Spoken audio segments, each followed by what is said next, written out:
1 मार्च 2016, 10 वर्षांपूर्वी एक बातमी आली होती. नाशिकमध्ये टाटा कन्सल्टन्सी सर्व्हिसेस अर्थात TCSचं सेंटर ऑपरेशन सुरू करणार. 10 वर्ष आधी नाशिकमध्ये TCS सुरू झाले. नाशिकमधले, नाशिकच्या आजूबाजूचे आणि अगदी शेजारच्या जिल्ह्यांमधले कित्येक तरुण तरुणी इथे जॉबला लागले, मोठी स्वप्न उराशी घेऊन. पण आता 10 वर्षांनी TCS नाशिकमधलं सेंटर बंद करणार किंवा कर्मचाऱ्यांना रिलोकेट करणार अशा चर्चा सुरू झाल्यात. कारण ठरलंय, नाशिकच्या TCS मध्ये कॉर्पोरेट जिहाद झाल्याचे आरोप. इथं काम करणाऱ्या 7 महिलांनी कंपनीतल्या टीम लीडर्सकडून आपला विनयभंग झाल्याची, बळजबरीने लैंगिक जवळीक साधण्याचा प्रयत्न झाल्याची आणि धार्मिक भावना दुखावल्या गेल्याची तक्रार दिली. एका तरुणीने टीम लीडरने लग्नाचा आमिष दाखवून अत्याचार केले आणि इतर टीम लीडर्सने त्या गोष्टीवरून ब्लॅकमेल करत विनयभंग केल्याची तक्रार दिली आहे. आणि एका तरुणाने आपलं धर्मांतर करण्याचा प्रयत्न झाल्याची तक्रार केली. या 9 जणांच्या तक्रारीवरून पोलिसांनी 9 गुन्हे दाखल केले, तपासाला सुरुवात केली आणि त्यातून समोर आलं नाशिकच्या कॉर्पोरेट जिहादचं प्रकरण. या प्रकरणाची A to Z स्टोरी जाणून घेऊयात या व्हिडिओमधून. नमस्कार, मी चिन्मय आणि तुम्ही पाहताय बोलभिडू. 25 मार्च 2026, नाशिकच्या देवळाली कॅम्प पोलीस स्टेशनमध्ये एका तरुणीने तक्रार दाखल केली. 4 वर्षांपूर्वी ती TCS मध्ये कामाला लागली. त्यानंतर तौसिफ अत्तार नावाच्या तरुणाने तिच्याशी ओळख वाढवली. मैत्रीचं रूपांतर प्रेमात झालं. त्यानंतर तौसिफने या तरुणीला सुट्टीच्या बहाण्याने रिसॉर्ट आणि वॉटर पार्कला नेलं. तिच्याशी शारीरिक संबंध ठेवले. एका टेकडीवजा निर्जन भागात नेलं, तिथेही संबंध ठेवले. धक्कादायक गोष्ट म्हणजे TCS मध्येच काम करणाऱ्या दानिश शेखने या गोष्टीवरून तरुणीला ब्लॅकमेल केलं. ऑफिसच्या लॉबीमध्येच तिला चुकीचा स्पर्श केला. विषय फक्त एवढ्यावरच मर्यादित नव्हता. ऑफिसमध्ये तौसिफ, दानिश आणि इतर टीम लीडर्स हिंदू देवतांबद्दल चुकीचे शब्द उच्चारतात, धार्मिक भावना दुखावतात, हे सुद्धा तरुणीने आपल्या तक्रारीत सांगितलं. मुळात हिंदू कुटुंबातल्या तरुणीने रोजे ठेवल्याने, तिने जीन्स टॉप घालणं बंद करून पूर्ण अंग झाकणारे कपडे घालायला सुरुवात केल्याने, लिपस्टिक लावणं बंद केल्याने, स्कार्फ वेगळ्या पद्धतीने गुंडाळायला सुरुवात केल्याने तिच्या घरच्यांना संशय आला. त्यावरूनच त्यांनी या तरुणीला पोलीस स्टेशनमध्ये नेलं आणि हे धक्कादायक प्रकरण समोर यायला सुरुवात झाली. या तरुणीने तक्रारीत आपल्या ऑफिसमधल्या इतर महिलांसोबतही अशा गोष्टी होत असल्याचं सांगितलं होतं. टीम लीडर्सचा एक ग्रुप महिलांकडे वाईट नजरेने पाहतो. मीटिंगमध्ये जाणून बुजून चुकीचे शब्द वापरले जातात. ऑफिसच्या आवारातच महिलांना चुकीचे स्पर्श केले जातात. आठवड्यातले एक दिवस हे टीम लीडर्स विशिष्ट पेहराव करून येतात, विशिष्ट बोली भाषेत बोलतात. अशा अनेक गोष्टी तिने आपल्या तक्रारीत सांगितल्या होत्या. त्यामुळे या प्रकरणाची दखल नाशिकचे पोलीस आयुक्त संदीप कर्णिक यांनी घेतली. ACP संदीप मिटके यांच्या नेतृत्वात 12 पोलीस अधिकाऱ्यांची SIT स्थापन करण्यात आली. तर पुरावे गोळा करण्याची जबाबदारी पोलीस उपायुक्त मोनिका राऊत यांच्याकडे देण्यात आली. राऊत यांच्या नेतृत्वात 7 महिला पोलिसांचं एक पथक तयार करण्यात आलं. त्या महिला पोलिसांनी वेषांतर केलं आणि ट्रेनिंगसाठी आलो आहोत असं भासवत कंपनीमध्ये प्रवेश मिळवला. पुढचे 8 दिवस त्या ऑफिसमध्येच वावरल्या. कधी दिवसभर, कधी रात्री उशिरापर्यंत. त्यांनी मीटिंग्सला हजेरी लावली. त्यांनी ऑफिसमधली प्रत्येक गोष्ट टिपली. इथल्या टीम लीडर्सचं महिलांसोबतचं वागणं, त्यांना स्पर्श करणं, त्यांच्याकडे पाहणं, यावर पोलिसांची बारीक नजर होतीच. पण त्यांनी जवळपास 80 CCTVचं फुटेज चेक केलं आणि सबळ पुरावे गोळा केले. हे टीम लीडर्स महिलांना खुर्चीतून उठताना, बसताना चुकीचा स्पर्श करायचे, जाणीवपूर्वक जवळीक साधायचे. हे सगळं पोलिसांच्या लक्षात आलं आणि मग होत गेला या प्रकरणाचा उलगडा. पोलिसांनी इथं काम करणाऱ्या महिलांना विश्वासात घ्यायला सुरुवात केली, पण कुणी काही बोलत नव्हतं. तेव्हा पोलिसांनी या ऑफिसमधल्या एका पुरुष कर्मचाऱ्याची चौकशी केली. त्याच्या पेहरावामुळे आधी पोलिसांना तो मुस्लिम समुदायातला असल्याचं वाटलं, पण तपासात त्याने आपण हिंदू असल्याचं सांगितलं. साताऱ्यावरून नाशिकला आलेल्या या तरुणावर त्याच्या टीम लीडर्सने दबाव टाकला.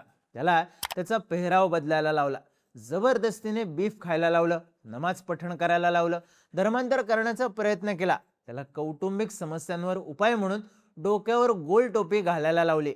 टोपी घातलेला फोटो काढून तो WhatsApp ग्रुपवर पाठवला आणि त्या ग्रुपमध्ये या तरुणाला सुद्धा ऍड केलं. मग आम्ही टीम लीडर आहोत, आम्ही सांगू तसं केलंच पाहिजे असं म्हणत कंपनीमधल्या मुलींची सलगी करण्यासाठी दबाव टाकला.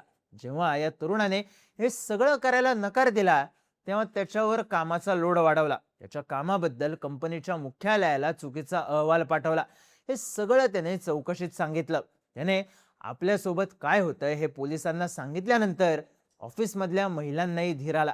मग पोलिसांनी प्रत्येक महिलेचं काउन्सिलिंग केलं. अगदी तासभर त्या महिलांशी संवाद साधला आणि त्यातून TCS मधल्या कॉर्पोरेट जिहादचा उलगडा झाला. पहिल्या 2 तक्रारींनंतर आणखी 7 महिला पुढे आल्या, ज्यांनी या टीम लिडर्सच्या विरोधात तक्रारी दिल्या.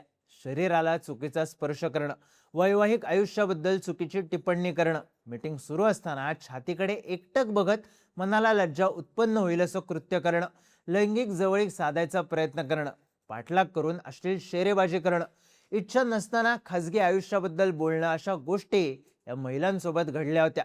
धक्कादायक गोष्ट म्हणजे सगळ्या महिलांनी हे संशयित आरोपी हिंदू देवतांबद्दल, हिंदू धर्माबद्दल चुकीच्या गोष्टी बोलत असतात, आक्षेपार्ह शब्द वापरतात आणि विशिष्ट विचारसरणीचा प्रभाव टाकायला बघतात, असे अनेक आरोप केले. एकूण 9 तक्रारींनंतर पोलिसांनी आसिफ अन्सारी, शफी शेख, रजा मेमन, तौसिफ अत्तार, शाहरुख कुरेशी, दानिश शेख आणि निदा खान या 7 जणांविरुद्ध गुन्हा दाखल केला. या प्रकरणात विनयभंगाचे 7 आणि धर्मांतरासह अत्याचाराचे 2 गुन्हे दाखल करण्यात आले. दानिश शेखला आधीच स्थानिक गुन्हे शाखेने ताब्यात घेतलं होतं. उरलेल्या 5 जणांना SITने ताब्यात घेतलं, पण निदा खान मात्र पसार झाली, जिचा शोध अजूनही सुरू आहे. या संशयित आरोपींवर गुन्हे दाखल होतील, आपण सुद्धा यात अडकू, याचा अंदाज घेऊन निदा खान फरार झाल्याचं सांगण्यात येतंय. ती नाशिकच्या बाहेर मुंबईत एका मोठ्या वस्तीत लपली असल्याचा संशय पोलिसांना आहे. गंभीर गोष्ट म्हणजे निसटणारी ही एकटीच महिला नाहीये, तर आणखी एक महिला या संशयित आरोपींना सामील होती असं सांगण्यात येतंय.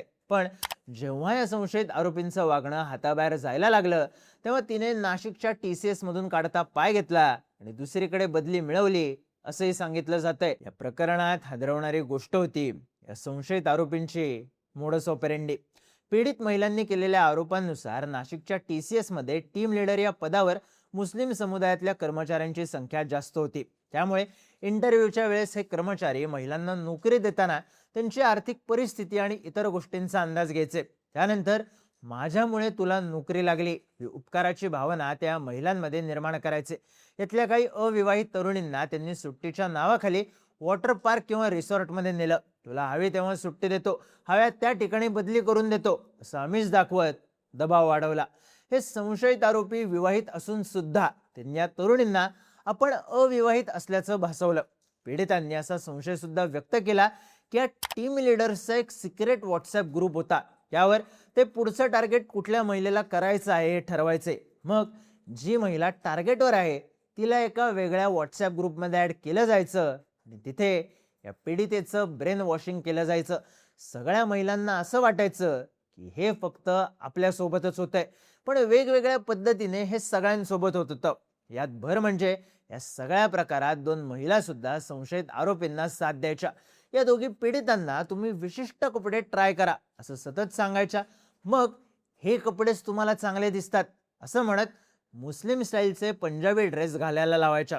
या दोघी जणी पीडितांना संशयित आरोपींची मैत्री करण्यास, त्यांना भेटण्यास भाग पाडायच्या आणि पुढे विनयभंग, अत्याचार, धर्मांतराचा दबाव असे सगळे प्रकार घडायचे.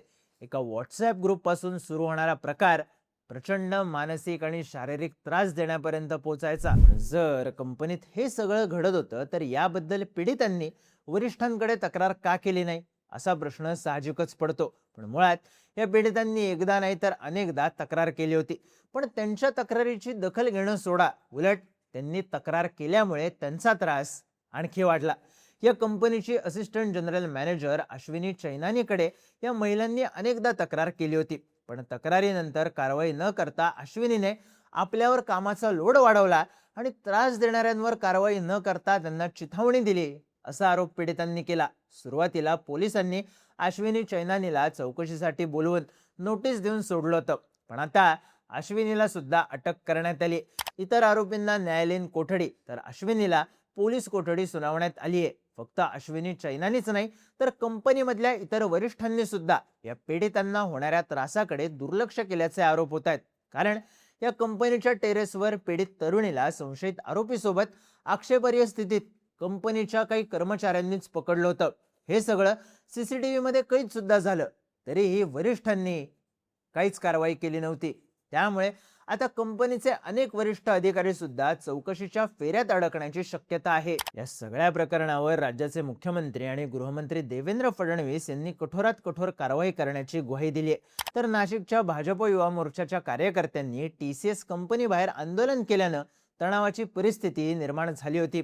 महत्त्वाचं म्हणजे TCSने या प्रकरणाची दखल घेत संशयित आरोपींची चौकशी सुरू आहे तोपर्यंत त्यांना कंपनीमधून निलंबित केलं आहे असं सांगितलंय.